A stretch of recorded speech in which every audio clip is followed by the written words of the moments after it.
Assalamualaikum warahmatullahi wabarakatuh kepada murid-murid ustazah, murid tahun 5 tawakal yang dirahmati Allah Subhanahu wa taala.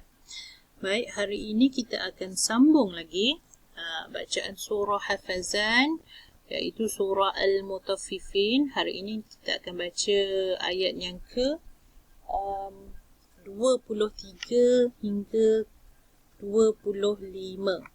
Jadi boleh semak bacaan ustazah, ikut bacaan ustazah. Sambil ustazah baca, sambil tu kamu baca. Kamu dengar bacaan ustazah, kamu sebut.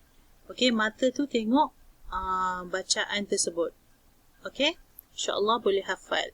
Tak boleh hafal pun tak mengapa, cubalah. Kalau tak boleh juga okey, tak apa. Yang penting kamu buat video call pada hari ini sehingga jam 9 malam sahaja. Ustazah ulang, sehingga jam 9 malam sahaja pada hari ini. Okey, mari sama-sama kita baca ayat yang ke-23 sehingga ayat yang ke-25. A'udzu billahi minasy syaithanir rajim. Bismillahirrahmanirrahim.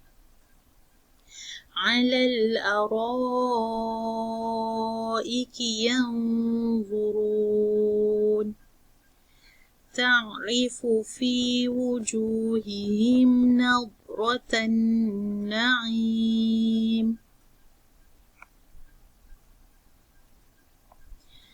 يسقون من رحيق مختوم صدق الله العظيم.